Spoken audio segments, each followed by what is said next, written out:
Assalamualaikum warahmatullahi wabarakatuh. Salam sejahtera and good morning. Today we continue from where we left before. This is our second lecture where we are looking at graph analysis. In the first lecture, we have carried out motion analysis basically on linear motion or rectilinear motion.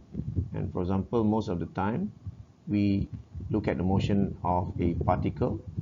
And let's say this is the distance is cover of x as a function of t. Let's say that is the displacement of the particle as a function of t, and we can represent that in a graph. So when we plot x versus t, we can have some motion. It can be a linear one, a proportional one, or it can be as a function of t. For example, x changes of t square, or here is x equals to t. So from there we can do the integration, so we can find the velocity and also we can find the acceleration as a second derivation of the displacement t. So this is the velocity, all right, and then we have the acceleration. But not all cases can be easily represented, or not all cases can be are continuous. For example, like if we plot the motion of a butterfly, let's see this wonderful butterfly, and we are measuring its height from the ground. We somehow put a recorder on its body and we are measuring its height from the ground. Let's say this is y, and we want to record that as a function of time. Okay, so when we do that recording, we plot y, which is the height of the butterfly, as a function of time. We can see that it is not moving in a straight line. So that is quite difficult for us to represent this whole line with an equation. It's not possible for us to find the right equation, and therefore for us to find the velocity and the acceleration of the butterfly, we have to do using graph methods. Okay, so this is what we call as erratic motion, gerakan yang tidak menentu. Okay, this is called erratic motion. Or we can look at a motion of a certain things. Maybe we look at a CNC machine and we program it as though it will move according to a certain pattern. So it moves like this. So this is a discontinuous motion. It stays constant at say x1 meter, and then it moves to 2 meters suddenly, and then it stays there for after t1. So this is t1 and this is t2. And then this is so-called a discontinuous motion. So these are graph methods that we will cover today in this lecture. So how do we process the data from this graph to obtain whatever we want? We are usually interested in not many things. From there, how do we find the velocity? Here, because this is a displacement against time. Okay, and therefore I use the word time series here. Time series data are data sets. These time series data are data sets that can be represented by yt. So when you do instrumentations later on, you will learn how this data that can be used as a function of time. So that's what we mean by time series data. So we are interested to find what is the velocity here. For example, here is, you look at this data, there is no velocity because x remains constant. The displacement does not change with time. So when we do the dx over dt here, it is almost zero. Similarly, at this point it's 0, 0, 0, 0. But at this particular point, dx over dt is very, very high. So it is tremendous acceleration at t1 to some small time increment from this point A to point B. You will have a large increase of displacement over a very short period of time. So that will be a large velocity, and from that velocity we can find the acceleration.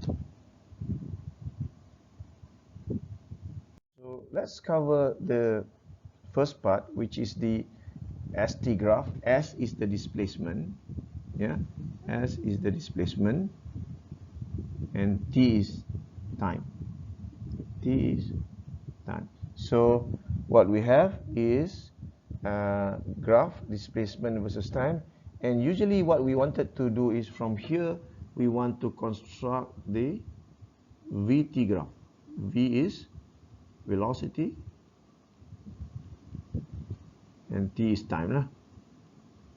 So for example, let's see, we have a graph as this is the displacement against T.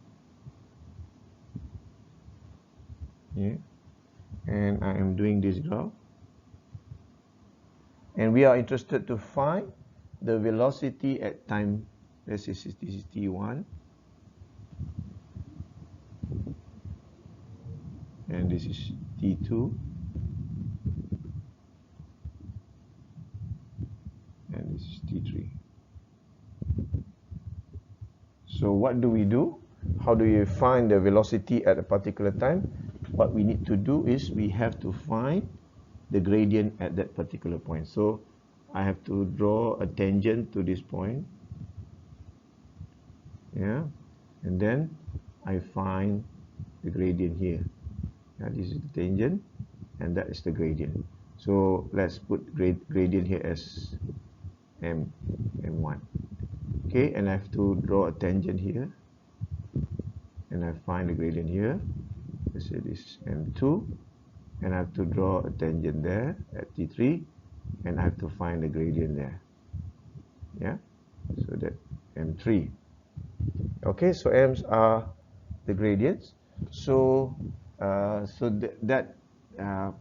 now we can we know that v equals to ds over dt, yeah, and that is the gradient of the graph at particular time. So now I can plot the velocity at this various time, yeah.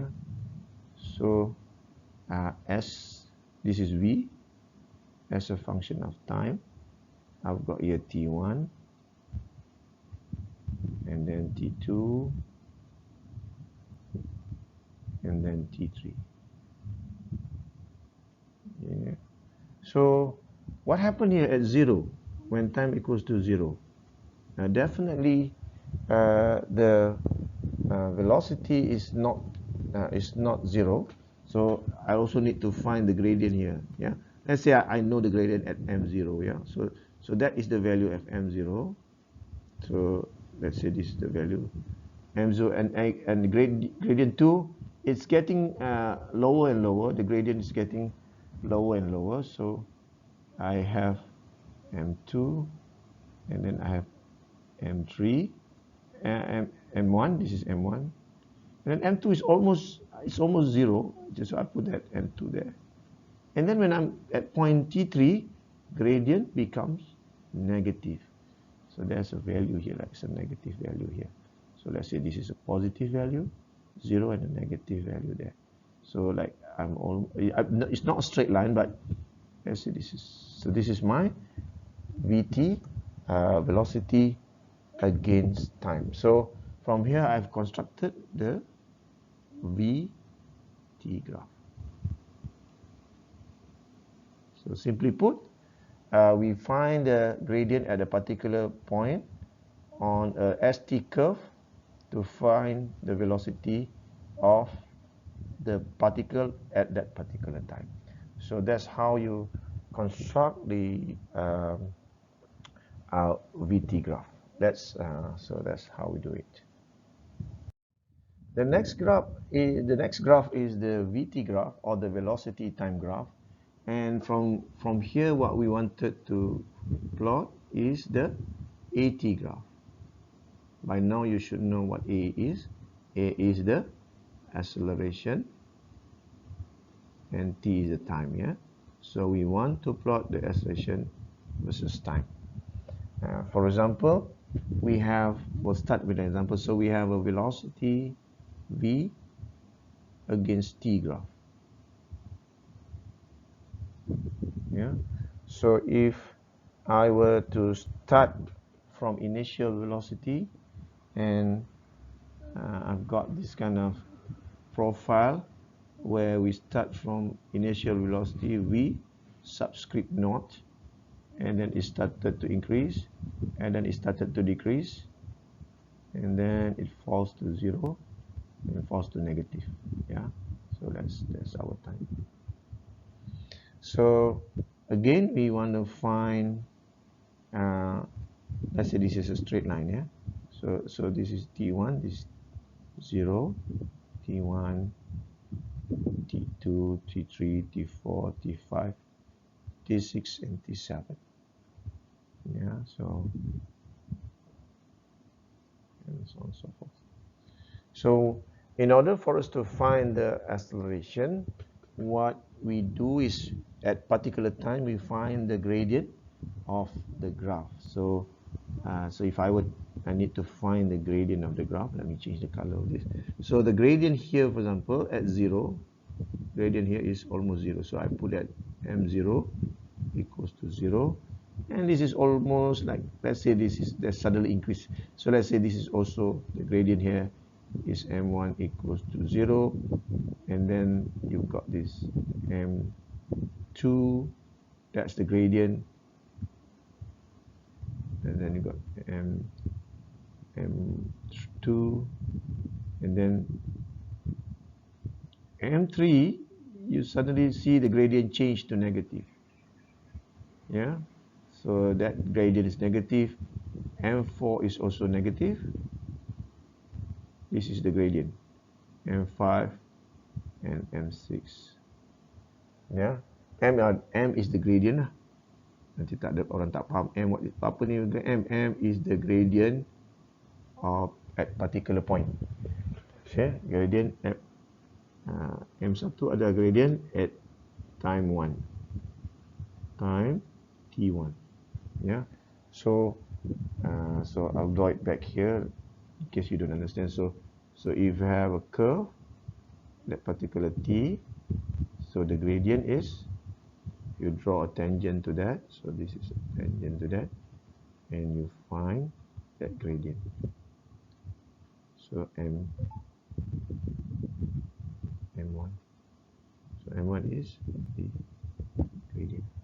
Yeah, so from here you can take all the data here and you can start to draw your ET curve, acceleration versus time. So this is acceleration versus time. Now we have a velocity, and funnily enough, a constant velocity from 0 to t1. So I just want to show to you that the acceleration is 0. 0, it doesn't mean that it doesn't move. It just means that there is no change of velocity. And then suddenly you have a value here, m1. M1 is quite high. Okay, let's say this is m1, and then m2 is reducing. Yeah, it's almost reducing. And then this is m2. Yeah, m3. What happened to m3? You didn't notice? It becomes negative. So m3 now becomes, it's just a sketching. Yeah, so m3 becomes negative, m4 becomes, I don't have the space here, so it's not easy for, because I do not know what is the grade. So just a simple line like that. Assuming that this curve is continuous. So if it's not continuous, we have to, so in order for us to make it more accurate, what we need to do is to slice it with a closer time interval. What do we mean by closer time interval? You need to slice. So what I mean by slicing is this point. So what I need to do in order to be more accurate, I need to draw more lines. Okay, and then with these lines I can get more data. For example, this is, let's say, so I get this lot more data because of this line, and suddenly all my graph. So from there you can see, oh, okay, this is the graph that I want. So that's how you do it. Of course, computationally, but not by hand. By hand, we can just do a few points, 3, 4, maybe 5. That would be the best that we can do manually. Some example here, which a bicycle is set in motion, moving from rest, and is represented by a graph s equals to t squared from 0 to 10 seconds, and we have s equals to 20t. This is the second part of the motion from 10 seconds onwards. Plot the vt and the at graph. So we've got s equals to t squared from 0 to 10, and s equals to 20 minus 100 from. So let's try our best to plot that graph. Okay, so they wanted us to plot the st graph as t. So we have got t from 0 to 10 seconds. So we've got 0, and then we've got 10, and then from 10 seconds onwards. So we need to find some good values here, yeah. So when s equals to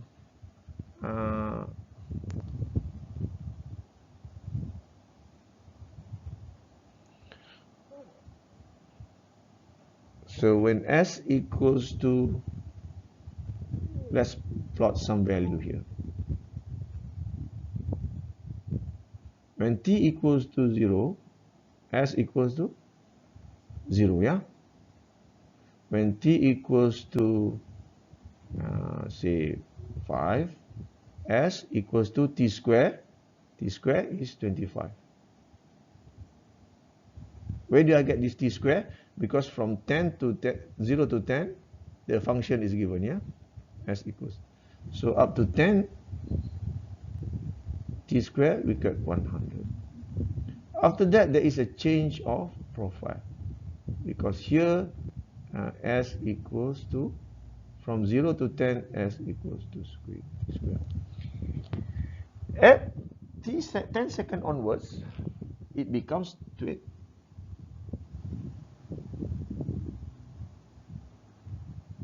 At 10 seconds onwards, it becomes 20t minus 100. So we move at 20 times 10 minus, so at the second point, so let's say we have a point of 15, or yeah, so let's say we have a point of 20 lah, senang.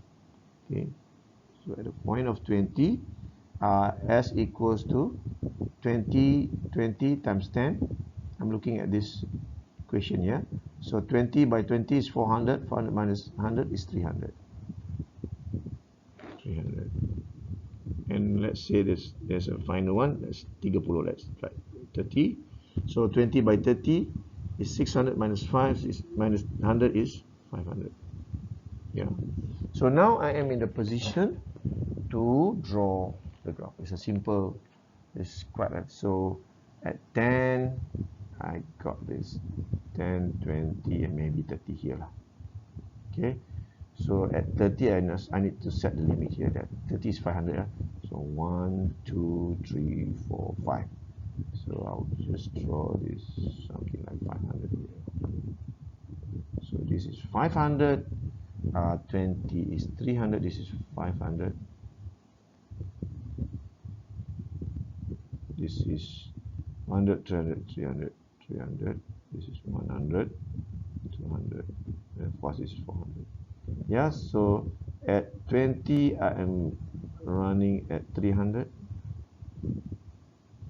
At 10, I have 100. Yeah, so it's a straight line here in between, because it's a t square, so this is a straight. My hand is shaking now, so we have a macam tu, yeah. So this is, I can now plot this. This is equal to s equals to t square, and this one is s equals to 20t minus 100. Yeah. So what would be the AT graph? So this is our S versus T. Now I want to find the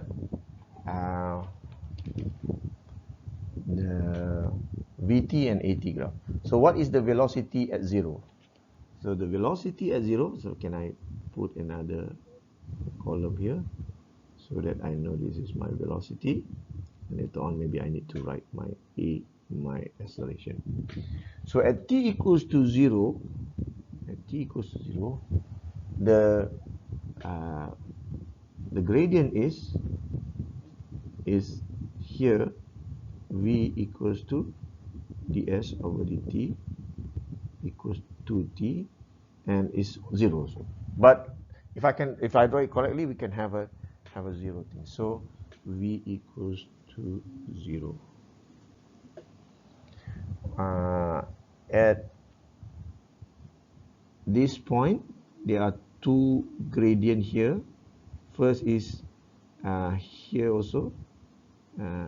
So first t equals to 0, v equals to 0, then t equals to 10, v equals to 2t. 2 times 10 is 20. Yeah.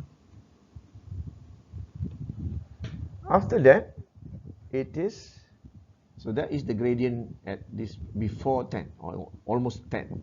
After 10 onwards, the gradient becomes v equals to ds over dt. So it becomes 20. Yeah. So d over dt 20t minus 100. So that means put d over dt 20 t minus 100. It becomes 20. So what we have is the velocity becomes constant after that. So the gradient here is 20, gradient is 20, and the gradient here is 20. Memang kita tengok this is a garis lurus. You can see this is a straight line. So the gradient is constant. So I can put this value here at t equals to 5. My v. V is 2 kali 5, 10. 10. And at t equals to 10, my velocity is 20. After that, my velocity is only 20 meter per second, constant. So 20 and 20. So then I can plot the graph of v versus t. Yeah. So if I were to plot the graph v versus t, I have some space here. So v, unit meter per second, and t in second. So let's say from 0, 10, 20, and 30. So we have this is 10, this is 20. At 0, our gradient is 0. At 5, our gradient is 10. And at 10, our gradient is 20. After that, we have almost a constant velocity of 20. So that is our graph for the VT graph. Yeah. Now we are ready to plot the graph for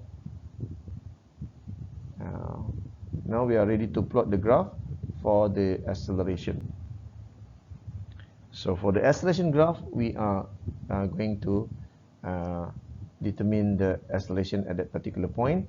So we know that for this particular function, yeah, let me change the color to blue. So a equals to dv over dt. So d over dt of 2t, we got 2 meter per second square. And for this function, because it's constant, so I don't have any more space here, but here is a space. I'm going to use this particular space. A for this particular is dv over dt, and because kita ada constant 20, it becomes 0. So we have a constant a from here 0. So at a t equals 0, so it's all about 2 and 2, and then after that it's become 0, 0, 0, 0. So if you plot the graph of acceleration versus time,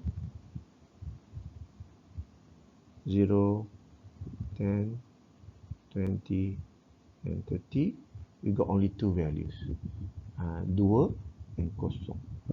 So our graph is 2. It is constant from 0 to 10. Constant from 0 to 10. After that, it becomes 0. So that is our AT graph. Yeah. So hopefully that covers that part.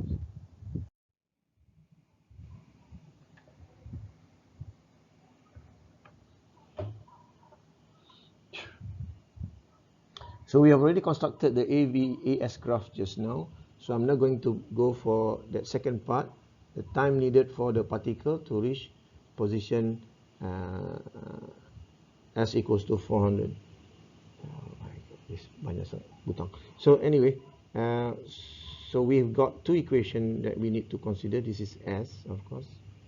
Now we know that the equation for this part is 0.2s plus 10.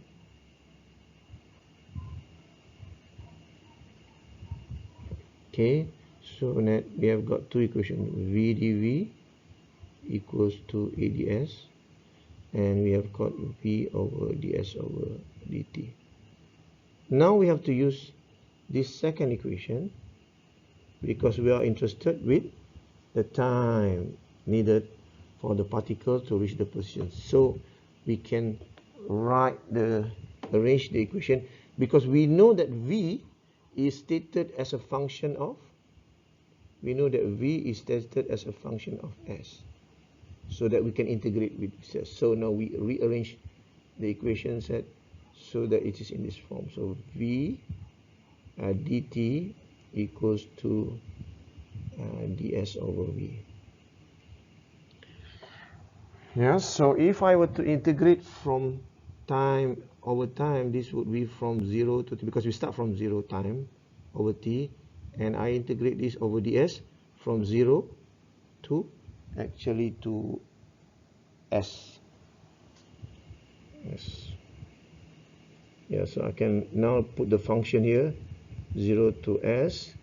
We know what ds is, and we know what the v is. V is this particular, so it's 0.2 s plus 10.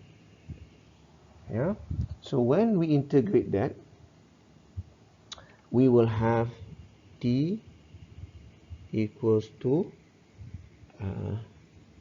5 ln natural log 0.2 s plus 10 minus 5 ln 10. Yeah, natural log. Yeah, so then we have so this is between 0, this is between 0 and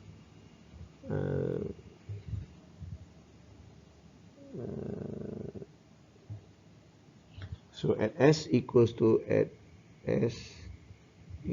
200, we can solve the equation and we can get t equals to 8.05 seconds. So it's 8.05 seconds. So that is here. We are, let me block this first. Let me block this answer first. So this is for area 1. This is for area 1. Area 1 is from here to here. Now we need to move to area 2. So this equation, so for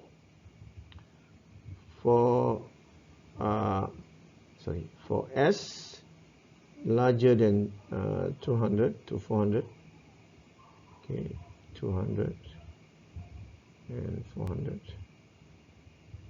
inclusive. So we need to do the same kind of equation, but we use the same equation here. What do you mean by here, Prof? Well, what I mean here is this wonderful equation. Let me use a pen here. So this equation that I need. Ya, tengok ni. So kita akan gunakan balik persamaan itu, but we are now going to integrate from t equals to, so here our lower bound, I'm going to talk about the lower bound of dt untuk area kedua pada masa ini, untuk area kedua, for the second area here, we did not start from t equals to 0, yeah. So we know from our calculation t is equals to 8.05 second at s equals to 200. So can I write here, I'm going to write here without your permission, I'm going to write here like t equals to 8.05 second here, because I'm interested to know what happened at t equals to 400. So we are going to integrate from masa 8.05 second, 8.05, to the time t, which is the end of the process, and we are going to start the area from, kita dah tahu S kita kat bawah, the limit is kita akan integrate between 200 to S. S is the upper limit. So, and then we know that this is in ds. What is our speed here? V, ds over V. I'm looking at here, I'm looking at here. What is our V? Our V here. So, what is our V here? Our V here is 50. So I'm going back to here, 50. So we are going to write as 50. 50. That's something like that. It's 50. Yeah. So when we integrate that to 50, kita akan dapati that this is t minus 8.05 is equals to S over 50 minus 200 bagi 50 minus 4. Okay, so then we get T equals to, so gantikan S sama 200, and we got that at S equals to,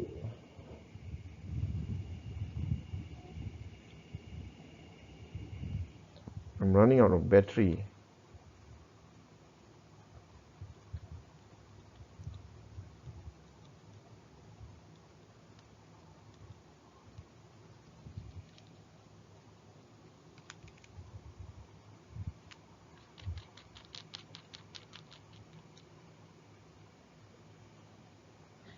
So at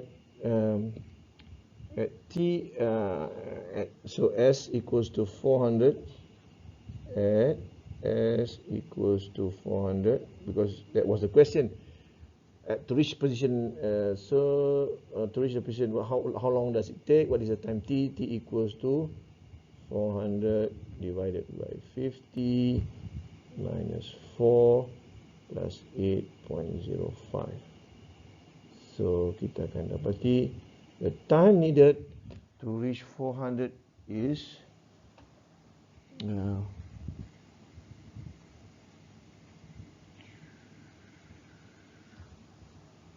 is 12 seconds. So that's your answer for this question. Yeah.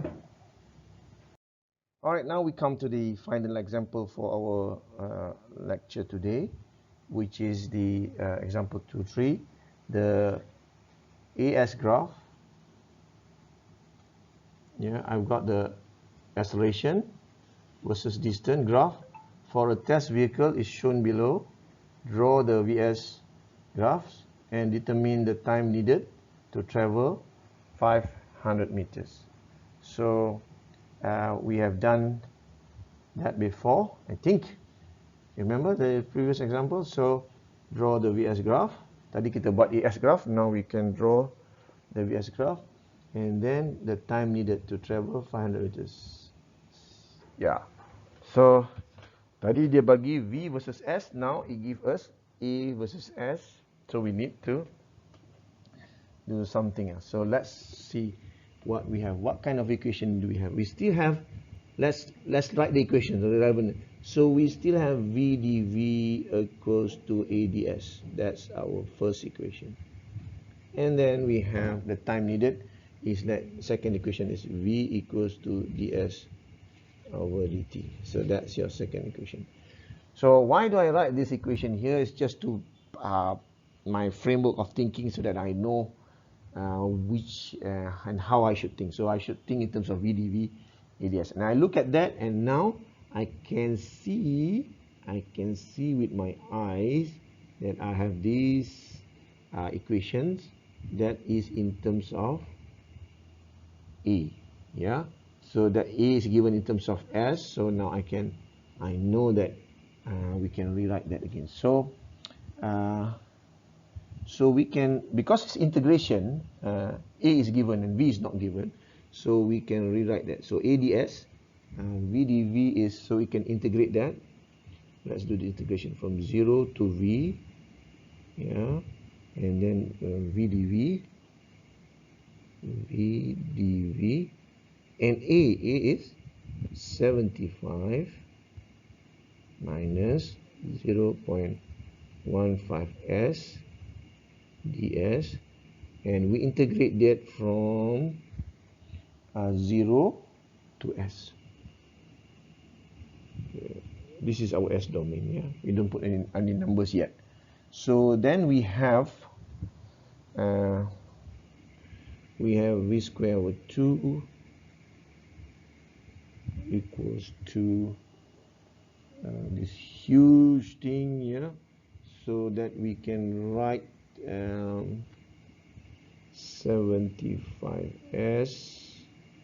minus 0.15s square over 2, so that we can write V equals to 150s, yeah, 2 times 75, 150s minus 0.15s square. Because of our square terms here, we have to do a square root. Okay, so that's our V, and then we will find that equation. This, we know that this is a form of V in terms of S, yeah. So the next stop is for us to find that we use equation 2. From equation 2,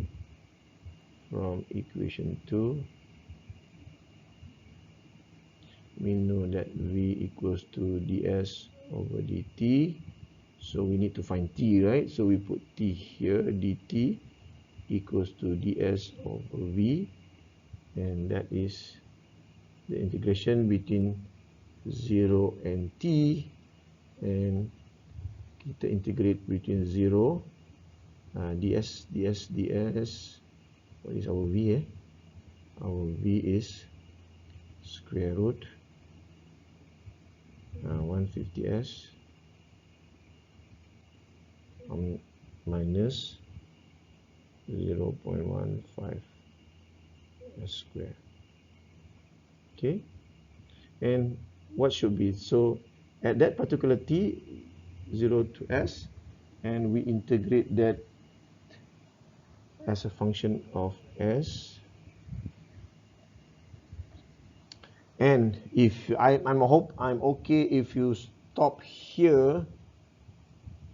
I know that you know, so I'll put there my endorsement mark. I am happy. Okay, good. I'll say you're good. But if you want to proceed and you know how to do the integrations, I'll just put the answer here. T equals to minus 1 over square root of 0.15. I cannot remember all this answer, yeah. So don't think that the lecturers knows better than you guys. 150 minus 0.3s over 150 minus pi over 2.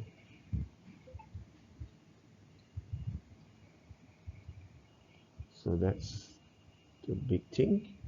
And finally, at s equals to 500, we can have t equals to 4.06 seconds. So that is the answer. So from here to here, there's a big jump.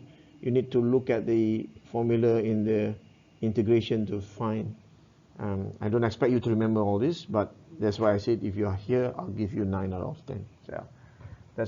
So guys, I'll stop here. I know that your brain is burning, so we'll see you in the next lecture. Try to go slowly and understand and look at the books and examples so that you can learn more. Okay, so I'll upload the third lecture and perhaps some exercise for tutorial 1. It's just a soft examples tutorial 1. Okay, so thank you for your attention. Have a good day and safe day and good weekend. Have a good rest. Right. Assalamualaikum warahmatullahi wabarakatuh.